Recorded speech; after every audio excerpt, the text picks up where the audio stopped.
no le podemos hacer un ingreso tan temprano. Puede ser unos minutos, eso no hay problema, eso todo se conoce, lo charlamos, pero no podemos empezar por decir a las 8 de la noche, 8:30. Si es un poco antes, no hay problema. Vamos a tratar de ser bien expeditivo, ser rápido y concreto, y está bueno que participen. Así cualquier duda que se genera la podemos evacuar ahora. Normalmente lo que busco es llevar, dando algún ejemplo si es posible. También está bueno que participen ustedes si han estado en algún proyecto o algo por el estilo.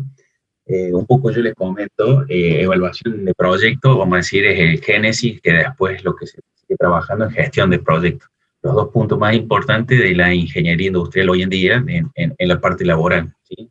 Hoy es muy común estar trabajando o evaluando, gestionando proyectos muy comunes.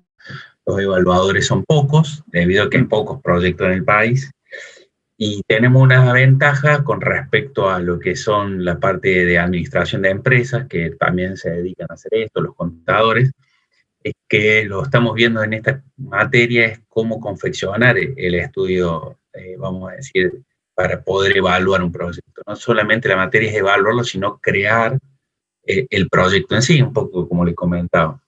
En otras carreras o en otras carreras de grado, no se enseña esto, se enseña solamente las unidades 9 y 10, que serían cómo evaluarlo.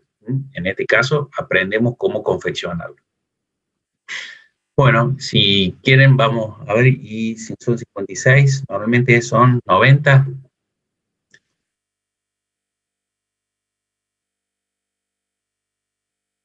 Normalmente son 90. A ver si hay alguien más. Vamos a compartir. A ver.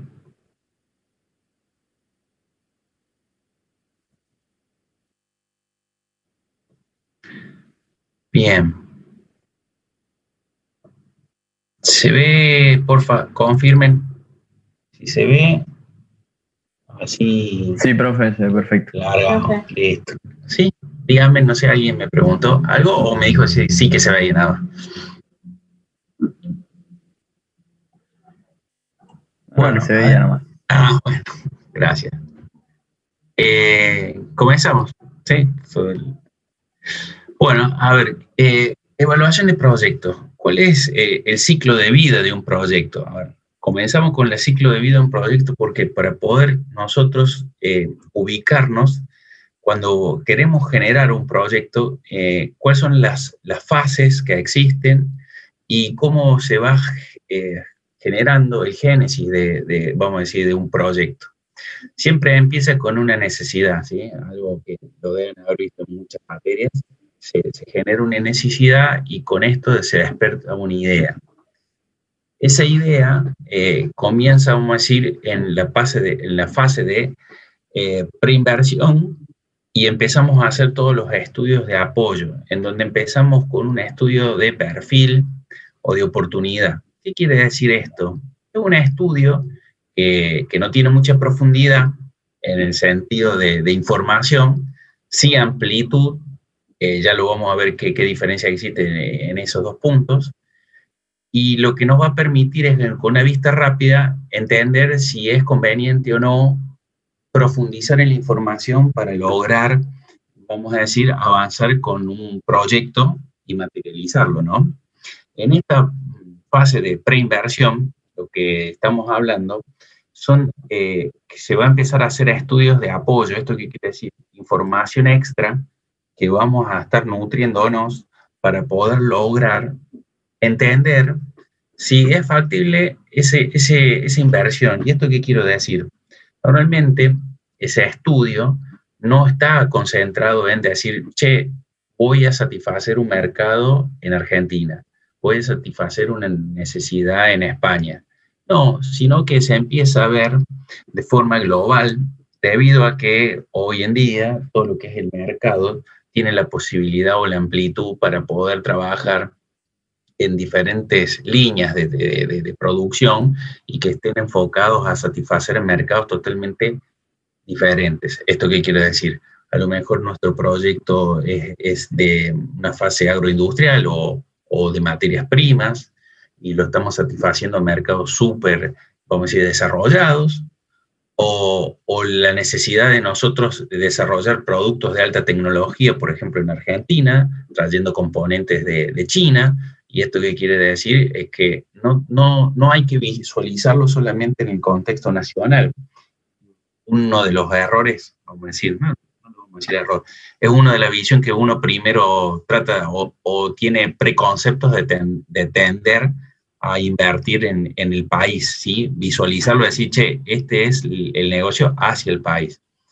Por supuesto que es mucho más complejo desde una mirada, vamos a decir, desde la Argentina, para tener una inversión, vamos a decir, en un mercado o en un lugar que nosotros no tenemos mucha experiencia. Es decir, nosotros queremos invertir en Rusia desde acá a Argentina, tenemos que contratar a un especialista en ese mercado. No vamos a poder nosotros desde aquí conocer desde las leyes hasta los gustos y todo lo que puede referirse a satisfacer eso. Una vez que comenzamos con ese perfil, vamos a decir, ese estudio con una cierta amplitud, empezamos a trabajar en la profundidad. Y esa profundidad empieza con el estudio de prefactibilidad. ¿Esto qué quiere decir? La prefactibilidad empezamos a ver la amplitud de los temas, por decir, pero empezamos a buscar con mayor información. ¿Esto para qué nos sirve tener mayor información? ¿Usted qué creen que me favorece tener mayor información cuando uno empieza a hacer un estudio? ¿Alguien saber si es rentable el proyecto o no? Sí, a ver, la rentabilidad la vamos a ver cuando lleguemos a la final, a la evaluación, pero les comento, tener mayor información hace que tengamos menor capacidad de incertidumbre, y al tener menor incertidumbre podemos evaluar ya el riesgo. Estas palabras lo pueden haber, ya tuvieron higiene y seguridad o algún tema de eso. ¿Qué es el riesgo? ¿Saben qué es el riesgo? Es la probabilidad que ocurra algo, ¿sí? Entonces, cuando tengo mayor información, tengo posibilidad de no tener incertidumbre. Incertidumbre es peor que el riesgo, porque la incertidumbre es no saber qué va a suceder. Entonces, cuando yo ya sé qué va a suceder, puedo evaluar qué probabilidad puede suceder que esto se materialice. ¿Esto qué quiere decir? Si yo sé que tengo mayor información, la incertidumbre empieza a reducirse y yo puedo evaluar el riesgo. Se darán cuenta que la incertidumbre nunca desaparece hasta que se materializa 100%. Esto quiere decir, a medida que se va avanzando en el proyecto y se va invirtiendo, empieza a desaparecer. Entonces, la prefactibilidad, cuanto más información tengo, mejor me da la posibilidad de evaluarlo. Es así como existe también el de factibilidad. A mayor información volvemos a tener más profundidad y podemos tener menor dispersión de los datos. Eso es lo que va a permitir a los estudios de preinversión tener mayor seguridad al momento de tomar decisiones. Como siempre decimos, tomar una decisión con un estudio en donde tenga mucha variabilidad, o sea, mucha dispersión, mejor dicho, hay más factibilidad que la decisión que tomen en este momento de evaluación cometa mayor distorsión y mayores errores. O sea, un estudio de oportunidad puede tener una variación de hasta un 30% de error. Se imaginan que un 30% de error más o menos es muy importante, vamos a decir, el desvío que podemos llegar a tener en un momento de una solicitud económica.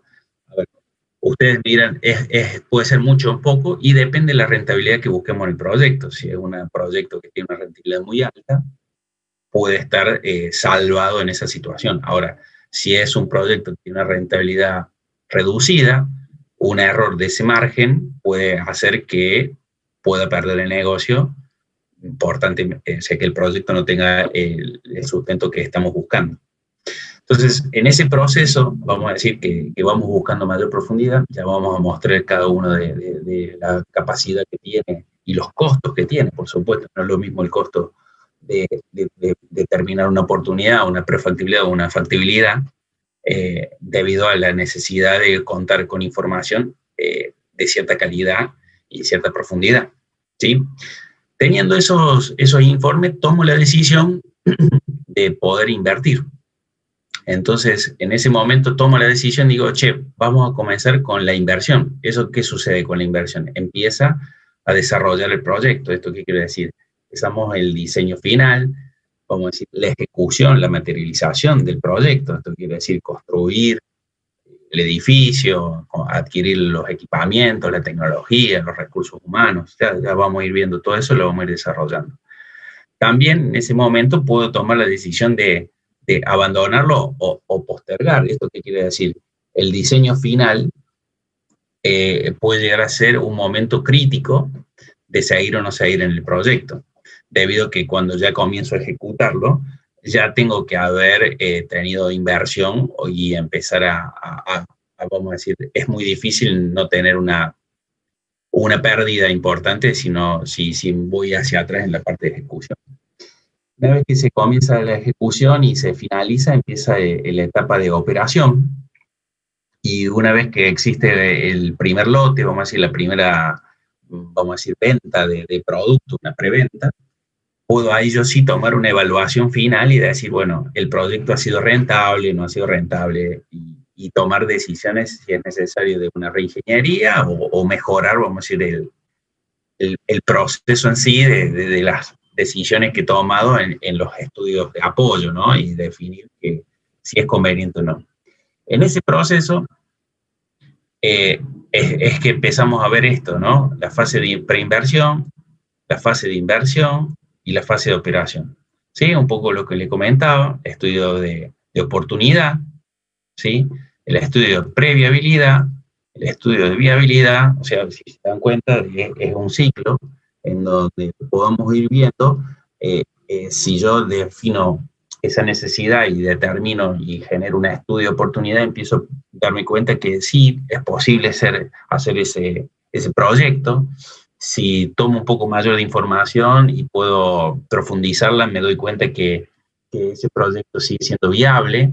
Si genero mayor profundidad y la viabilidad me da más seguridad, puedo empezar a salir con mi proyecto a buscar inversionistas, porque es sustentable, y en ese proceso uno va tomando información y recolectándola.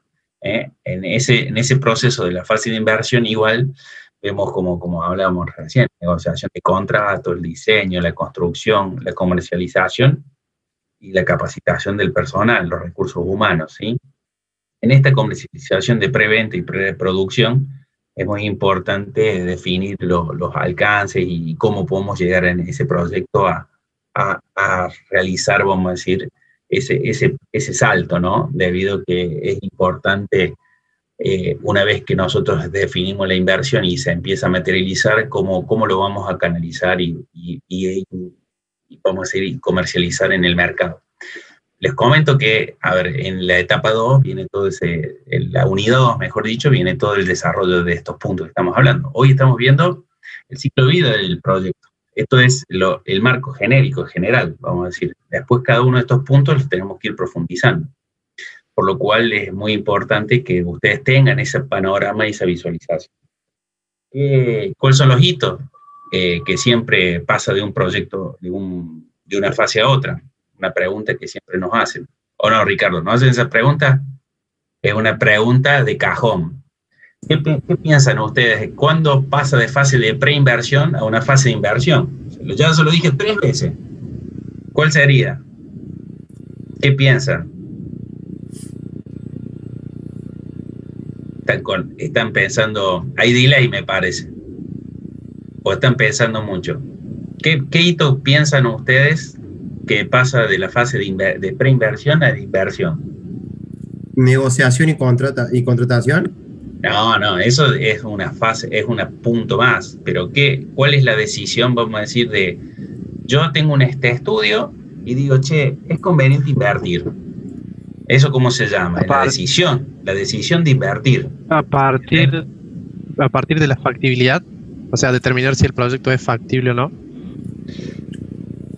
Y si el estudio de viabilidad te dice que es conveniente, porque lo estás, vamos a decir, definiendo, lo que sigue es decir, che, vamos a invertir, la decisión de invertir, o sea, de inversionista, de poner dinero y materializar esto. Ese es el punto de paso. Igual que la fase de inversión a la fase de operación, ¿cuál sería el hito? ¿Cuál sería el punto? Recién se los dije.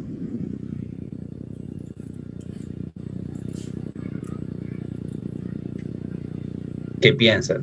¿Cuál es el punto de vos decir, che, hice todo, vamos a decir, el proyecto, ya lo está materializado, ya está la fábrica, ya pasó el primer lote de preproducción, ya afinamos el equipo, ya sale correctamente el producto? ¿Cuál sería el hito para decir, che, empezamos a producir? La evaluación, digamos, de la primera venta, como había dicho anteriormente. Claro, es cuando el primer lote, vamos a decir, de producción ya es continuo. Entonces, quiere decir, ya hicimos todo lo que es la puesta en punto de los productos y determinamos que nuestro producto está dentro de los estándares que queremos vender. Por lo cual, esa preventa ya la podemos empezar a cumplir. ¿Me explico? No podemos vender un lote, vamos a decir, de preproducción, porque puede ser que le salga, si hacemos, no sé, budines, 5 ricos y 2 salados. Entonces no está dentro de los marcos o los modelos adecuados. Entonces, esas 4 fases, en estas 3 fases, esos hitos son muy importantes que ustedes los tengan claro, muy claro, ¿sí? Porque nosotros llegamos con el proyecto a evaluar hasta el final de la preproducción y la primera preventa que tenemos ahí, o sea, llegamos a terminar la fase de inversión. ¿Y por qué no hacemos la fase operacional? Porque el proyecto es lo más real posible. La fase operacional tendríamos que inventar, dibujar, pensar en puestas en marcha y operaciones que no tenemos datos. Esa parte se la dejamos para... Claro, y eso ya es gestión de proyecto. Para estudios de... Claro, ya ahí empieza la otra materia que creo que tienen quinto de gestión de proyectos, ya empieza la parte de operación, como es la comunicación. Bueno, hay varios puntos que hay que desarrollarlo mucho más. Es tan real lo que hacemos que cuando vean ustedes el material que le vamos a subir, que estamos en eso porque fuimos de a poco con todo lo que estábamos haciendo, de hecho hay 50 en Telegram y hay 85 hoy acá, así que falta gente en Telegram. En la UV me parece que están todos, pero bueno, así terminamos de redondear la matrícula. Pero bueno, les cuento que en el 2005 nos llamaron de un banco a través de la universidad y que un grupo de alumnos, nos llamaron de un banco para darnos una buena noticia. La noticia de que ya tenían la preinversión adjudicada en el proyecto de no sé quién, de no sé dónde. Y digo yo, ¿qué proyecto? ¿Qué pasó? En ese entonces estaba el ingeniero Garrera, que era el primer jefe de cátedra con el que hicimos la materia. Y bueno, resulta que un grupo de alumnos le había presentado esto a un banco y pensaban que la cátedra o que la universidad tenía algo que ver y le estaban dando el crédito que necesitaban para poder subvencionar la empresa que habían evaluado. Así que desde ese entonces hacemos una nota previa donde la cátedra, la universidad y todos nosotros desligamos responsabilidad y ustedes firman. Así que esa nota la van a ver por ahí cuando vean el material para la presentación de los trabajos. Es tan real que un grupo de un banco les daba la plata para la inversión. De hecho, se trata de hacerlo lo más real posible con las herramientas que hoy contamos dentro de lo que es la evaluación de un proyecto. Estamos evaluando un proyecto. Cuando nosotros hacemos un proyecto, el precio de venta se conforma de una suma de costeos de distintos precios, como puede ser la mano de obra, más la materia prima, más los gastos administrativos, más un 30% de utilidad, me da precio de venta. Ahí hacemos un proyecto. En el caso nuestro, no hacemos proyectos, sino que lo evaluamos. El precio de venta es el precio del mercado interno que tenemos que evaluar y que competir. Con ese dato, ustedes tienen, precio de venta es gasto más utilidad en algún lado. No, por ahí no va la evaluación. La evaluación va que el precio de venta es el precio del mercado interno donde compito. Y de ahí empezamos a trabajar. No analizamos costos, formulamos las etapas necesarias para poder evaluarlo. Y bueno, tomo lo de Ricardo que dice, es muy importante, a dónde voy a competir, no donde voy a colocar mi producto final, o sea, no mi consumidor, sino donde voy a competir. Situación muy común en donde pensamos el precio del consumidor final y yo estoy vendiendo mi producto a un proveedor. No, mi producto y mi proyecto tiene que estar pensado hacia ese proveedor sobre todo. Pero bueno, es un tema que vamos a desarrollar en la unidad 2 y ahí hay que profundizar mucho más y eso es que ustedes tienen que tratar de abrir, vamos a decir, el pensamiento, ¿cómo le puedo decir? Yo siempre noto que todos los años venimos con un pensamiento muy binario, 2 más 2, 4. Bueno, en esto tenemos que ser un poco más amplios en los conceptos y empezar a trabajar en grupo, y eso le va a permitir que tener varias visiones, porque no solamente tenemos que visualizar el precio como un motivo principal de adquisición, hay otros motivos que también hace al producto que lo adquiere una persona, por lo cual en los proyectos no solamente hay que enfocarse es este producto es bueno porque es buen precio, no, hay muchos otros factores. Entonces ese trabajo hay que empezar a abrir la cabeza con esta materia. Fíjense en el estado vamos a decir, de las fases de preinversión, inversión, los gastos de capital. A ver, fíjense cómo se va desarrollando las actividades de promoción del proyecto y los gastos total de capital. Fíjense que al inicio es un escalonado muy leve, como va pronunciado, pero sí cuando viene el momento de la construcción, la erogación de gastos ahí es muy alta. Entonces, si ustedes cuando ven este tipo de curva, donde tienen que trabajar sobre todo es el tema de la construcción, debido a que la fase de inversión, la parte de construcción se lleva una gran parte del capital.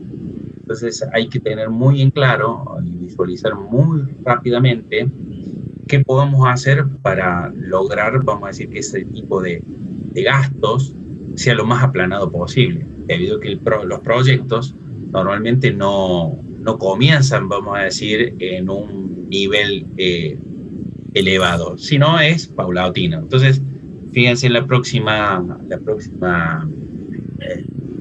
imagen, el ciclo del diseño, de la evaluación del proyecto, un poco lo que hablamos, pasa a ser el umbral de previsible, o sea, incertidumbre, y el grado de incertidumbre se va reduciendo a medida que se va materializando el proyecto. ¿Esto qué quiero decir? Como dijimos, la idea, el perfil, la prefactibilidad, comienza, vamos a decir, con una incertidumbre muy alta, porque no tenemos los datos suficientes. A medida que vayamos nosotros teniendo más información, podemos ir reduciendo esa, vamos a decir, incertidumbre. La incertidumbre es lo más complejo, vamos a decir, en un proyecto, debido, como comentamos al principio, puede hacer que esa variación sea tan grande que pueda permitir o pueda afectar, vamos a decir, mis resultados. Por lo cual es importante que así como la incertidumbre va bajando, los costos van teniendo saltos importantes, por lo cual hay que buscar el formato y el trabajo de que estos saltos sean muy reducidos y en el tiempo. Cuanto mayor tiempo lo podemos, vamos a decir, prolongar, mejor capacidad va a tener mi proyecto en responder. ¿Sí? ¿Dudas hasta ahí? ¿Preguntas? Profesor, yo quería consultar, que no sé si lo terminaron de nombrar, cuál era el hito que teníamos desde preinversión a inversión. La decisión de invertir, o sea, los inversores tener el capital para empezar a poder, vamos a decir, materializar el proyecto, hacer la construcción, pero el hito es tomar la decisión, o sea, tener un inversor que ponga el dinero, y puede ser... Y esa toma de decisiones se plasma en un informe de apreciación ejecutiva, en un informe de apreciación final de cada una de las etapas. Ese informe, que a veces tiene 10 hojas o 5, no más de eso, Ya si tiene 20 es muy complicado, muy complejo. Ese es el informe que voy a pararme con los inversionistas desde la consultoría, yo atrás de los Power, reparto las carpetas y empezamos a hablar de lo que ahí está como importante en ese informe.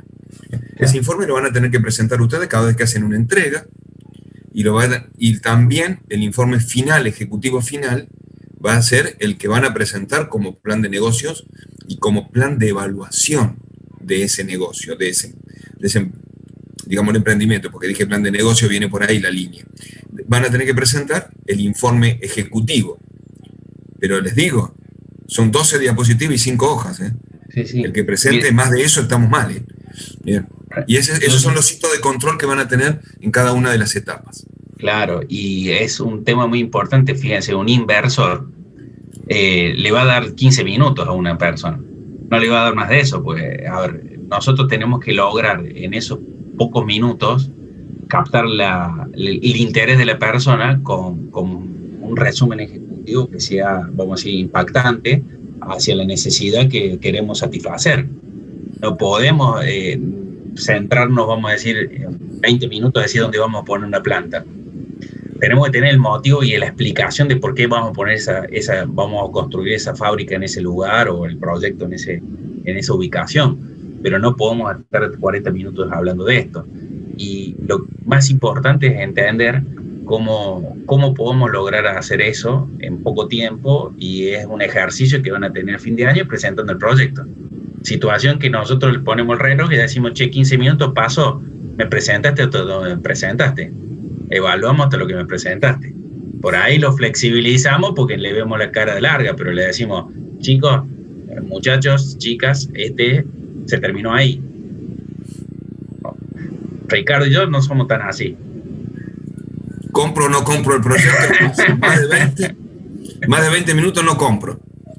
Es así, ¿no? Pero tengan en cuenta esto, toda la información que ustedes van a recaudar y todo lo tienen que comprimir en 15 minutos. No quiere decir que van a hablar como la publicidad de los legales, que hablan tan rápido que no se entiende. No, es los hitos, lo importante, lo impactante del proyecto. Y con esto es como es vamos a decir, mostrar muchos gráficos, mostrar la evolución, como estamos viendo, la evolución de los gastos, en qué se concentró los gastos, qué proporciones tienen, ¿sí?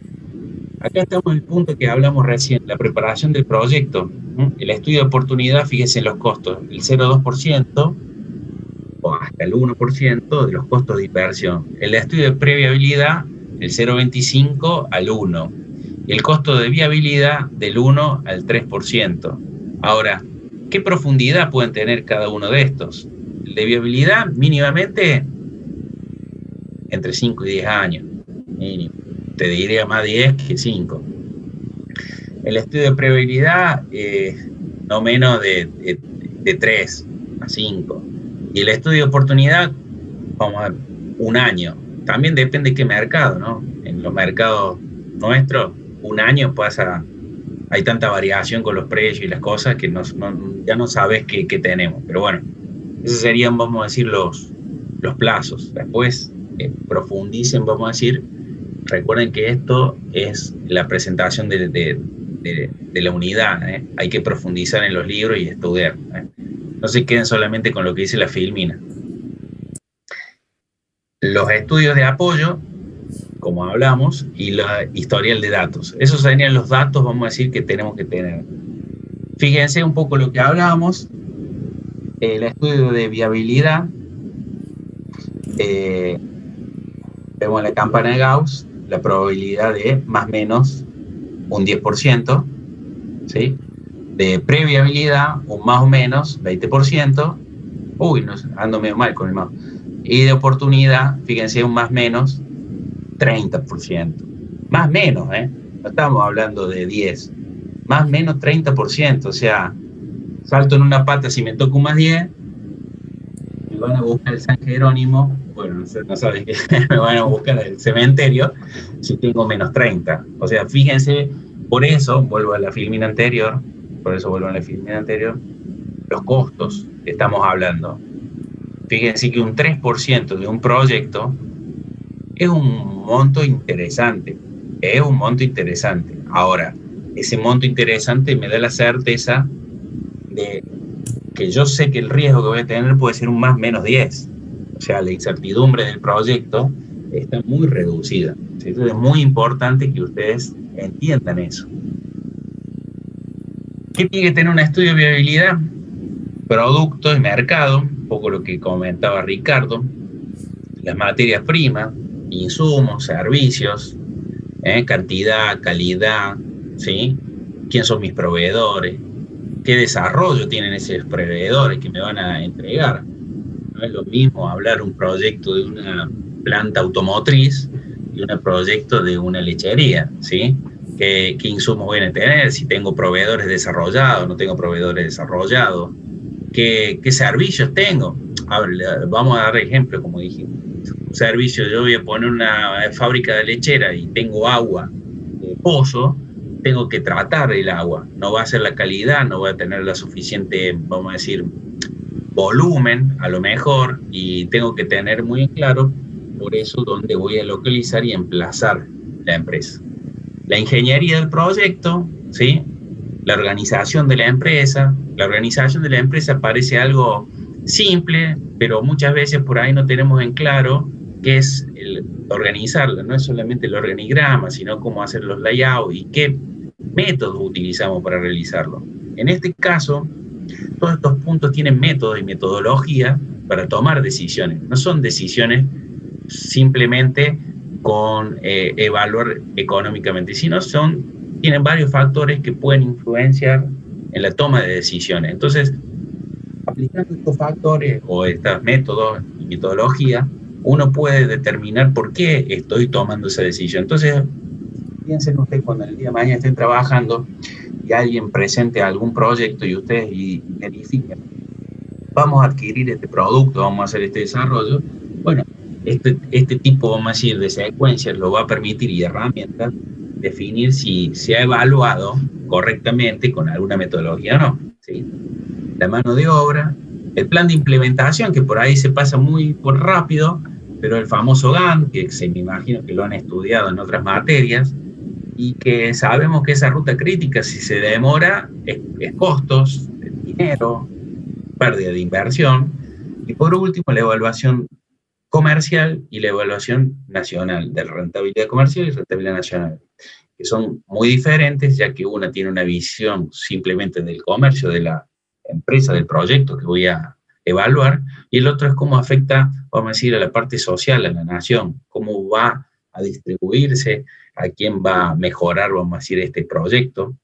Y estos dos puntos, el 8 y el 9, que son las unidades, vamos a decir, de la materia, perdón, es 9 y 10 la materia, son los puntos donde vamos a decir, la evaluación del proyecto está mirada muy de la parte económica y podemos tomar decisiones, vamos a decir, con la capacidad de definir sobre cómo podemos mejorarlo con una reingeniería. O sea, si nosotros vemos que el proyecto tiene un costo elevado en la parte operativa, saber que a lo mejor tomando decisiones desde la mano de obra o de la reingeniería o de la organización de los costos, podemos mejorar y podemos ese proyecto que no era, vamos a decir, rentable a lo que solicitaba el inversionista, hacer una reingeniería y poder lograr mejorar, vamos a decir, el proyecto y que sea factible una inversión.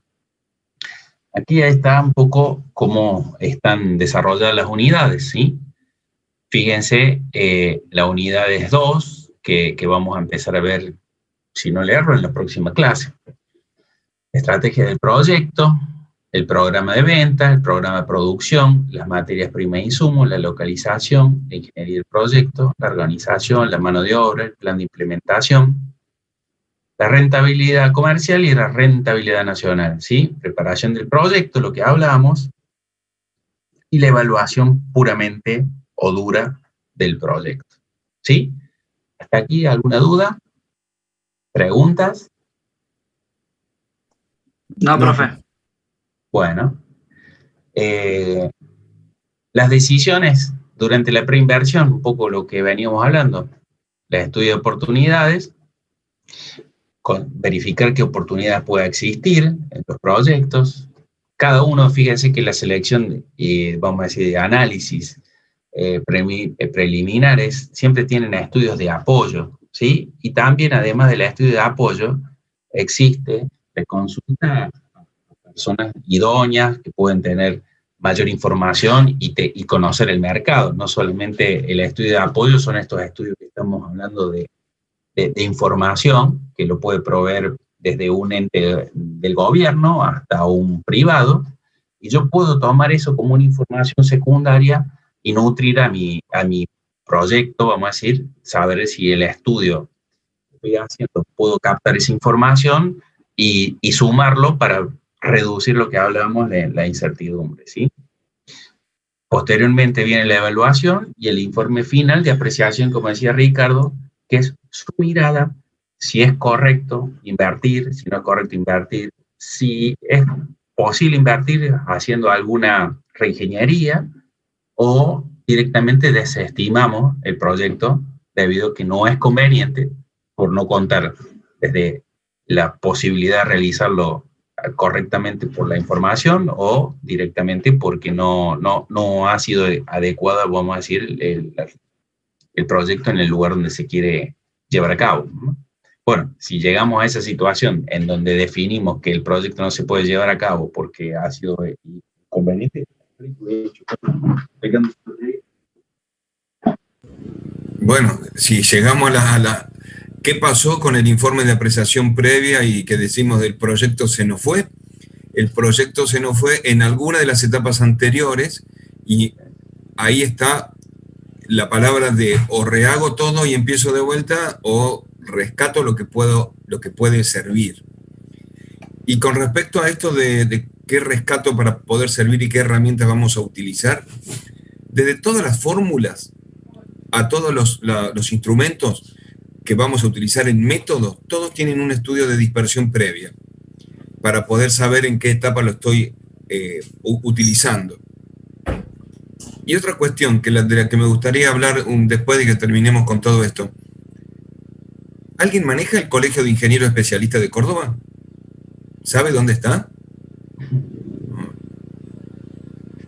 ¿Están a punto de ser socios de ese colegio?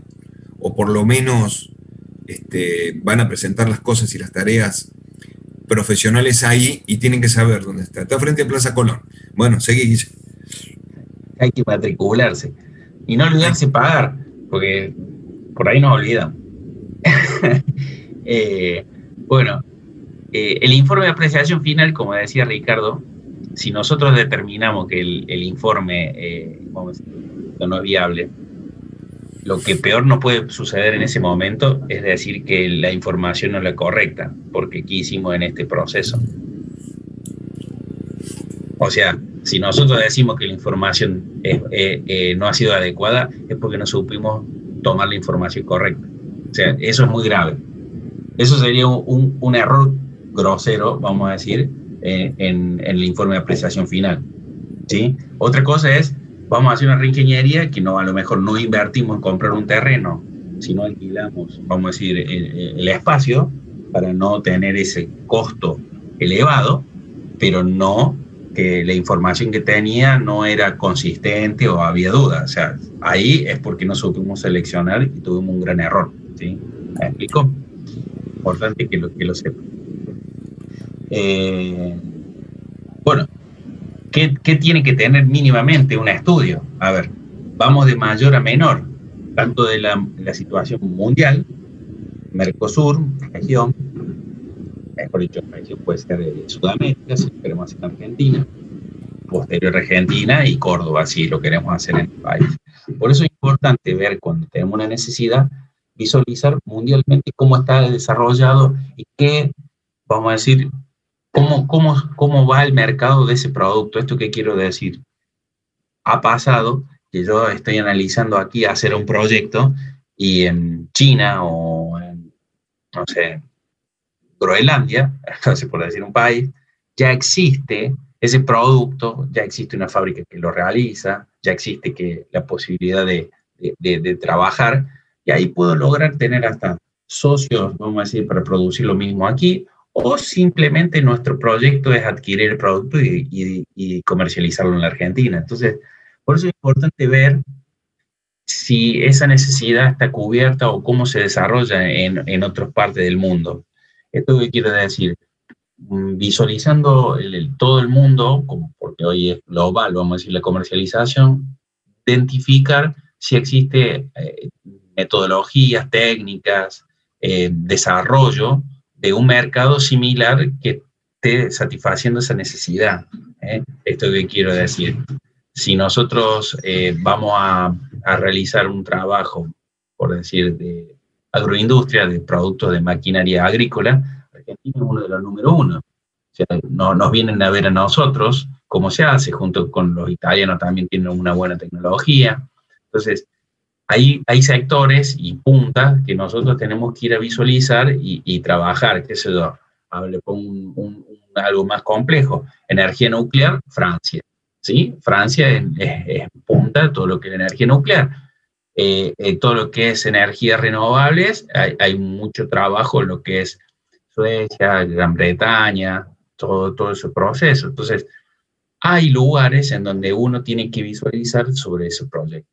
Después bajar nuestra situación de Mercosur, si se puede o no realizar, y trabajar, vamos a decir, en el desarrollo. Como ya llegando, vamos a decir, si lo queremos hacer en la Argentina, como puede ser en Brasil o puede ser en otro país, España, lo que sea, lo mínimo que tenemos que tener es estos puntos: la política, la economía, el índice de Producto Bruto, la demanda interna, el PBI, ¿sí? El clima, la geografía, aunque le parezca poco, esto puede afectar la infraestructura, la educación, la importación, las exportaciones, la balanza comercial. Todos estos puntos, cuando los desarrollemos, nos vamos a dar cuenta cómo nos puede estar afectando nuestro proyecto. Y aunque a veces parece ser con una profundidad muy, vamos a decir, una cantidad de ítems muy, muy grande, puede ser que nosotros tengamos que trabajarlo permanentemente y definirlo. ¿Esto qué quiero decir? Si yo voy a poner una industria, vamos a decir, de nuclear, un embalse o una central nuclear, no lo pondría en Chile nunca. Me saldría muy caro, ¿no? Con todos los terremotos que tiene. Y fíjense, miren lo que le estoy diciendo. Si no estudiamos ese proceso, podemos caer en un error. Y aunque parezca un ejemplo muy extremo, así como hay puntos que por ahí son muy visibles, hay otros que pasan por debajo y que nos generan incertidumbre. Geográficamente, por ejemplo, nuestro país es muy amplio con una población muy reducida. Entonces, si vamos a hacer procesos de alimentos, es muy interesante estar cerca de los centros urbanos. Ahora, también hay que ver qué tipo de producto voy a hacer. Entonces, es muy importante entender cómo está concentrada la población, la educación y la tasa de empleo, porque también nos permite saber si nuestros proyectos van a tener que tener un valor mínimo de recursos humanos, de salario. Si hay pleno empleo, los sueldos mínimos, nadie va a venir a trabajar con nosotros. Vamos a tener que incrementar los salarios para poder captar personal. Y esto estamos hablando, fíjense, de una información de base que empezamos a revisar y nos estamos dando cuenta que lo mejor, si hay un pleno empleo, nos conviene irnos a un país vecino que no está en las mismas condiciones o viceversa.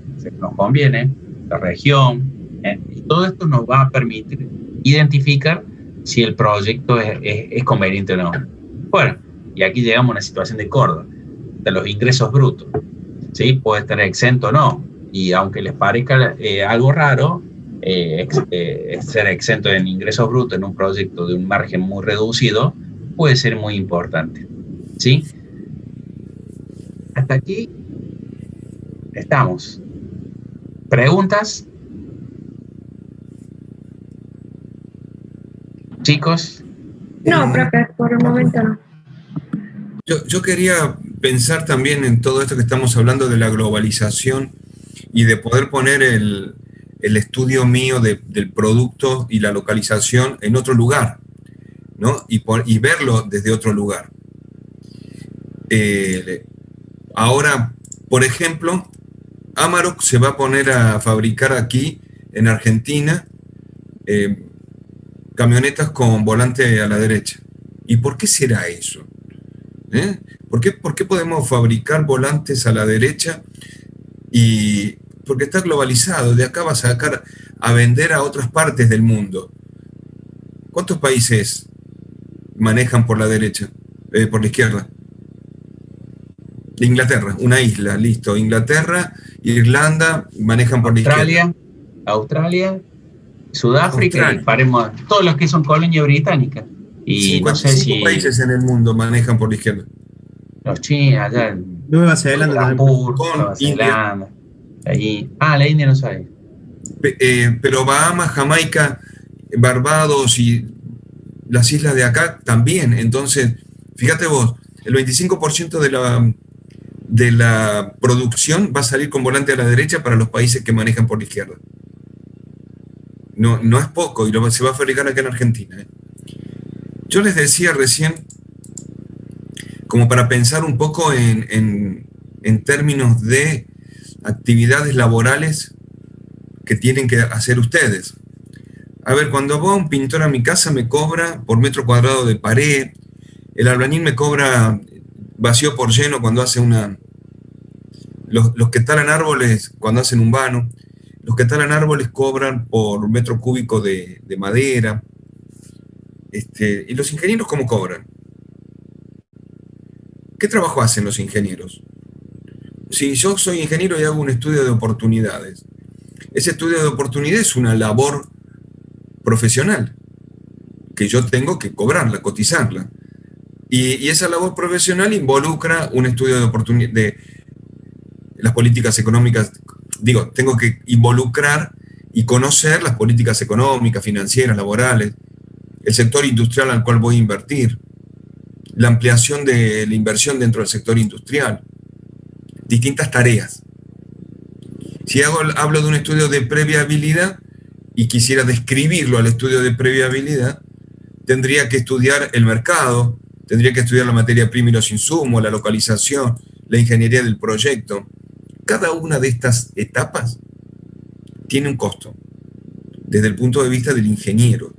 Y eso está calificado en el Colegio de Ingenieros Especialistas de Córdoba. A lo mejor está cuantificado en día laboral, en día de terreno, pero lo tengo que ir viendo.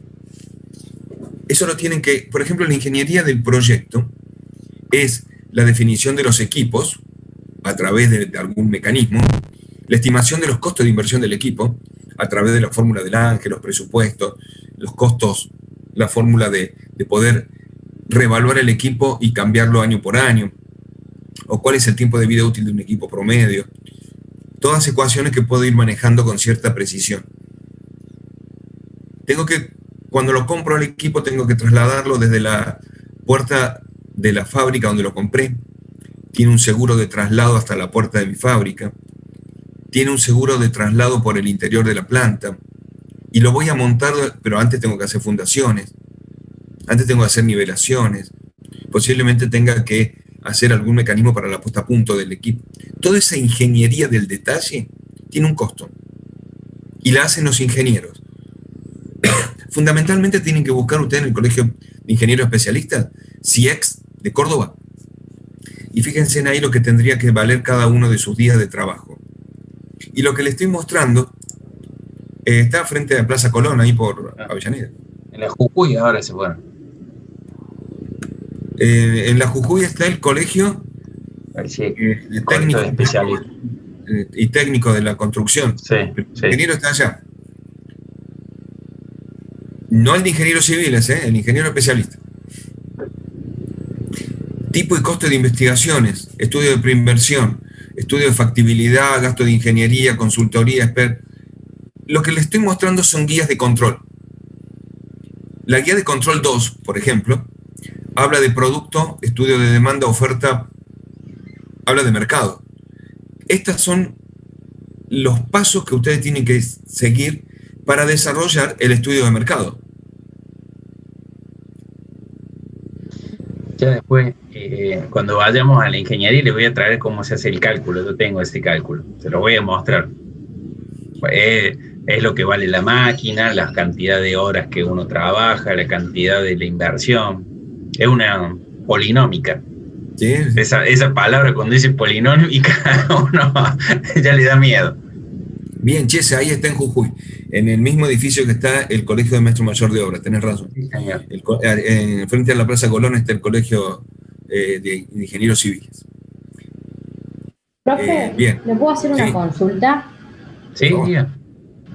El Colegio de Ingenieros fija, por ejemplo, para la hora de cotizar la hora de trabajo de un ingeniero, fija el mínimo, pero no el máximo, ¿verdad? No puede fijar el máximo. Es igual que los convenios colectivos de trabajo. No dicen el mínimo, no dicen el máximo. Por eso, fija únicamente el mínimo, el máximo no. De ahí a que un ingeniero puede no menos de tal valor, porque si no estaría afectando, sería como una competencia medio desleal con el resto de los ingenieros, pero... Sí, pero el expertise se paga, chicos, o sea, chicas. Cuento una anécdota muy, que, digo, me tocó aprender a mí, ¿no? Como siempre trabajé en la docencia y siempre trabajé en la ingeniería, de diciembre, enero y febrero, marzo, eran los meses que yo más trabajaba en ingeniería. Entonces lo que hacía en mi ingeniería era habilitación de máquinas. Justo cuando las empresas trabajaba para Fiat, Promecor, justo cuando las empresas, y algunas tercerizarias por ahí, justo cuando las empresas tienen menor cantidad de mano de producción, ahí entramos nosotros a trabajar en la habilitación de cada una de las máquinas y en los mantenimientos generales de cada máquina si lo necesitan y si no los recambios y toda esta historia. Y esto de los mínimos, ¿no? Yo lo aprendí de esta manera. El año 2000 le cobraba a los Muscaria de Promecor 1.000, pongo un número, 1.000 por cada una de las máquinas que yo le habilitaba de Promecor, que es una fábrica de control numérico. Era una fábrica, no sé si ahora funciona. Bueno, me daban 10 máquinas. Era buena plata. 1.000 por 10 era buena plata. Al año siguiente, en vez de 10 máquinas, tenía 10 máquinas de Promecor, 10 máquinas de Fiat, 10 máquinas de... Y se me hacía mucha... Entonces dije yo, voy a empezar a aumentar, voy a cobrar 2.000.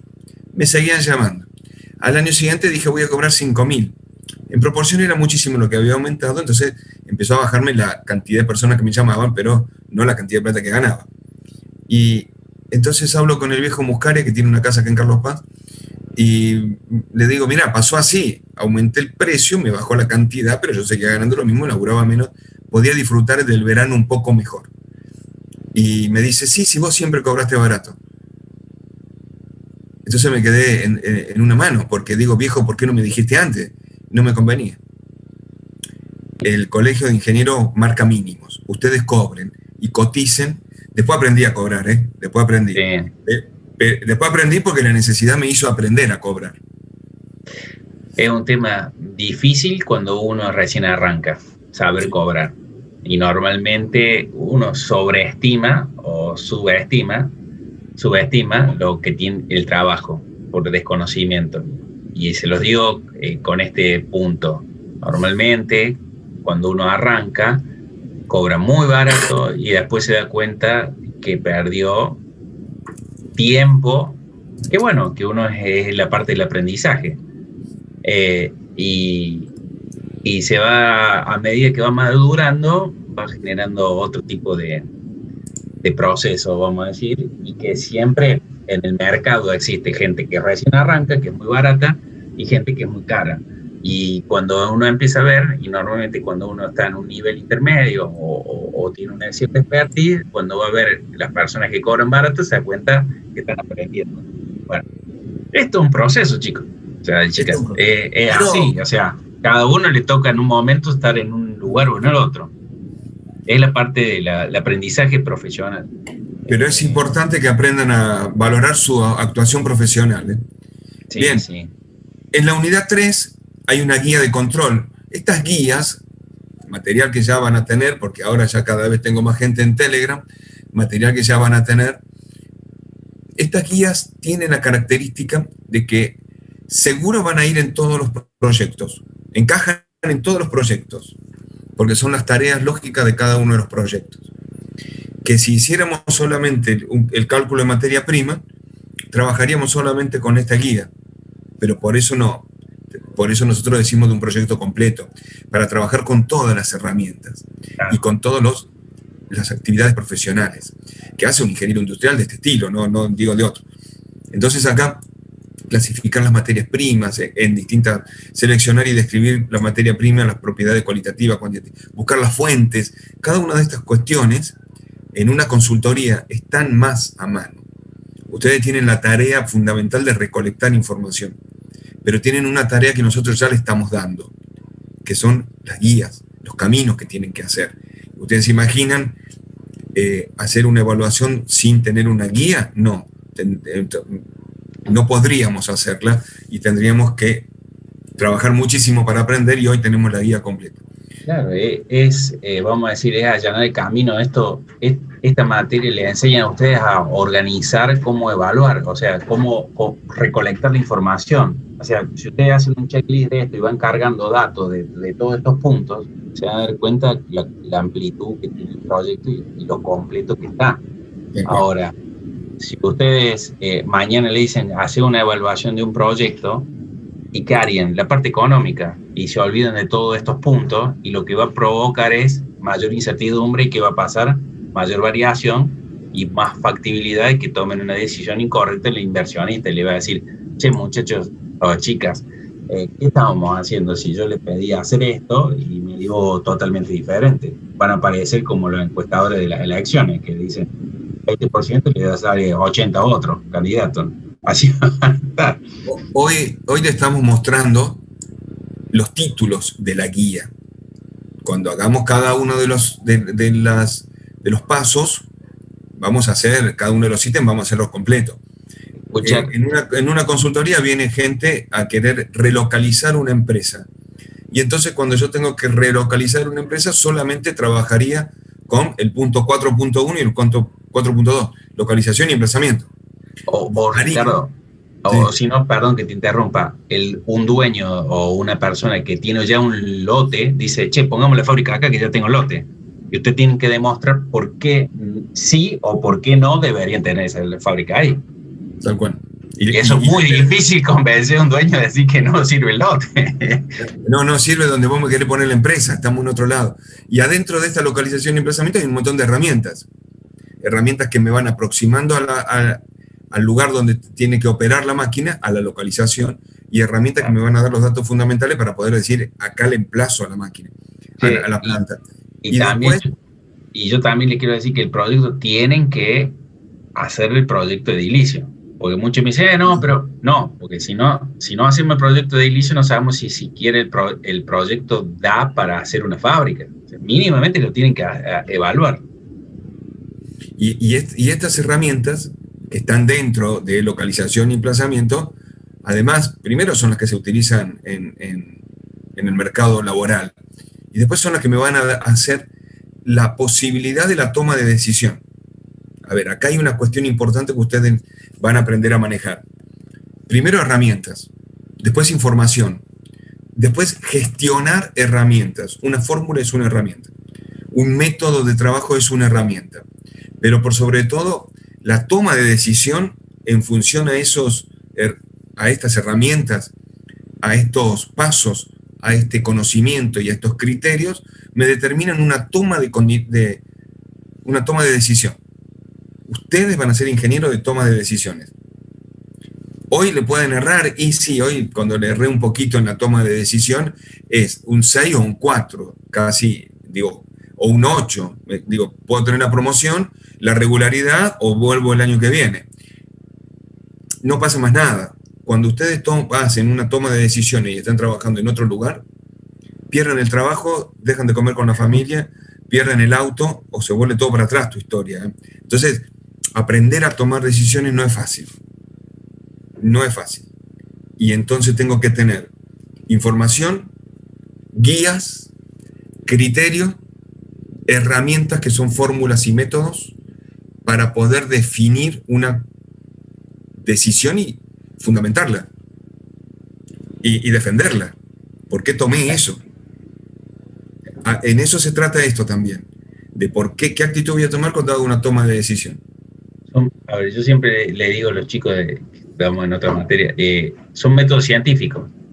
No, nosotros somos ingenieros, no somos pronosticadores, somos ingenieros. Métodos científicos, hay que ir por métodos científicos que nos den certeza de lo que estamos, la decisión avalada bajo un método científico. No podemos decir, bueno, creo, me parece, lo he visto, lo he escuchado.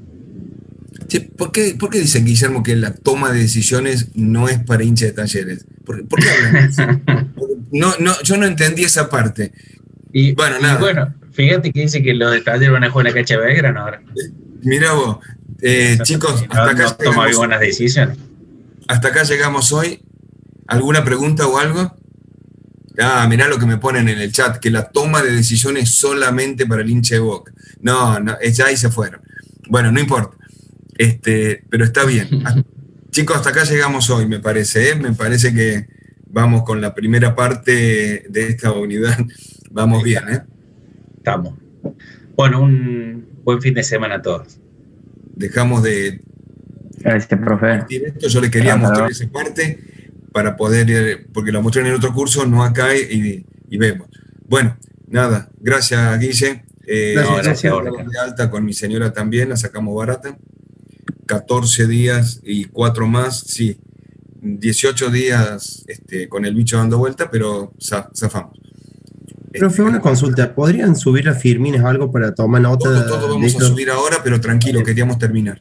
Dale, profe, muchas gracias. Todo vamos a subir ahora, pero lo importante era primero no apurarse ustedes, que estén seguros en el Telegram, en la UV, que estén todos matriculados y trabajar esta primera parte con ustedes, y ahora sí, subimos todo el material.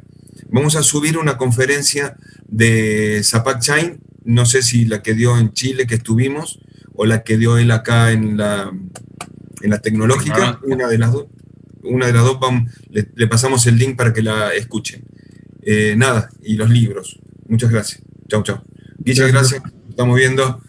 Chao, profe. Buenas noches. Chau, chau.